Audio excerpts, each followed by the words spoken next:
Հավատքի բանկի գրքույկը Չարլզ Սպերջեն, օր ապրիլի 14։ Նա մեզ համար ընտրում է մեր ժառանգությունը, Սաղմոս 47-րդ գլուխ 4-րդ խոսք։ Եթե մեր թշնամիները հնարավորություն ունենային, մեզ համար շատ մռայլ ճակատագիր կպատրաստեին, բայց մենք նրանց ձեռքերում չենք։ Տերը կամրացնի մեզ մեր տեղում, և մեր տեղը որոշվում է նրա անսահման իմաստությամբ։ Մեր նախասահմանությունը որոշվում է մեզանից իմաստուն բանականությամբ։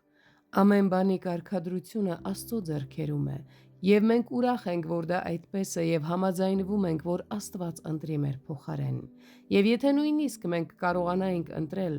միևնույն է, կընտրեինք, որ ամեն ինչ ընթանա Աստծո կամքի համաձայն։ Քանի որ մենք գիտակցում ենք մեր սեփական հիմարությունը, մենք չենք ցանկանում ինքներս կառավարել մեր ընթացքը։ Մենք մեզ ավելի անվտանգ և խաղաղ ենք զգում, երբ Տերն է կառավարում մեր նավը,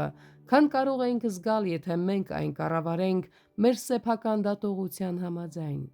Մենք ուրախությամբ վստահում ենք ցավոտ ներկան և անհայտ ապագան, մեր Հորը, մեր Փրկչին և մեր Մխիթարիչին։ Ով Հոգի, այսօր քո ցանկությունները դիր Տեր Հիսուսի ոտքերի առաջ։ Եթե վերջի օրերում դու որոշ չափով ինքնագլուխ ու համառ ես եղել, ձգտելով ապրել և գործել այնպես, ինչպես դու էիր կամենում, հիմա մի կողմ դիր քո անմիտ եսը և իշխանության սանձերը հանձնիր Տիրոջը։ Ասա՝ թող որ նա ընտրի։ Եթե ուրիշները վիճարկում են Տիրոջ գերիշխանությունը և պարծենում մարդկային ազատ կամքով, պատասխանիր նրանց. Տերն է ընտրում ինձ համար։ Իմ ամենաազատ ընտրությունը նրան թույլ տալն է ընտրել իմ փոխարեն։